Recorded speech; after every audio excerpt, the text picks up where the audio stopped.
The media has done a great job in giving early stage startup founders the illusion that fundraise is the pinnacle of success.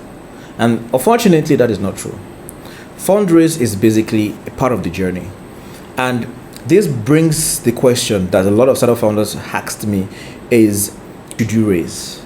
And because of the stage they are currently in their startup, it is too early to be thinking about raising. It's just like a child in secondary school asking if it's time to get married. It is not time. There is a lot you need to do before that thought of fundraise comes to mind. So let's talk about all the things you need to do. Now you have an idea. You think there is a problem and you think there is a market for that problem. And then you think that you have the right person to solve that problem and you are building a product to solve that problem. Fine. Are you sure that the problem truly exists? Are you sure it's truly a problem? Are you sure that the market or the market for that problem is big enough? And are you sure that people are willing to part ways with their money for you to solve the problem for them? Those are the questions you need to ask at the early stage of your startup, even before thinking about fundraising. So in the process, you are going to be building this product in hopes to be solving the problems that you think is out there in a way that the customers are willing to spend money for that solution. And this is the process of your first minimum viable product.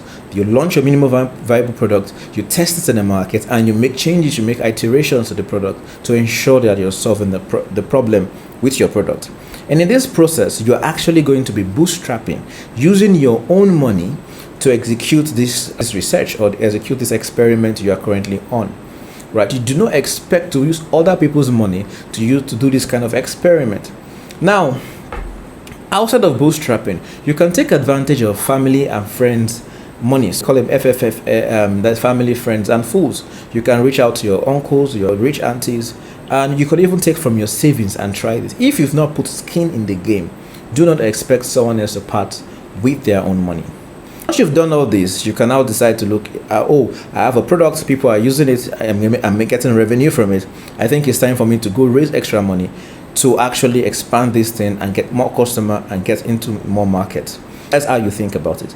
Fundraising is only for growth.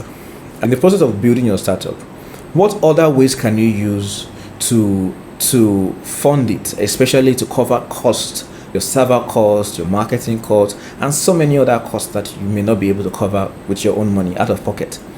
One way to do that is take advantage of credit programs, for example, the AWS credit, the Google Cloud credit, or the Sendport Growth credit.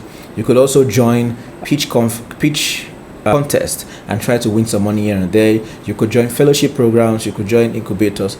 All these other options are just there for you to make some money without them taking equity in your company, right? So you can get $10,000 Google Cloud credits, and that can run your startup for a couple of months.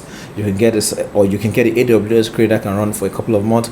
You can get the Sendport Growth credit that can run for about a year. You are covering all these costs while you're trying to figure out your startup. Think about that instead, and your focus is simple. Get your product to market. Get your product growing in the market. Get your revenue coming in before you think about fundraise.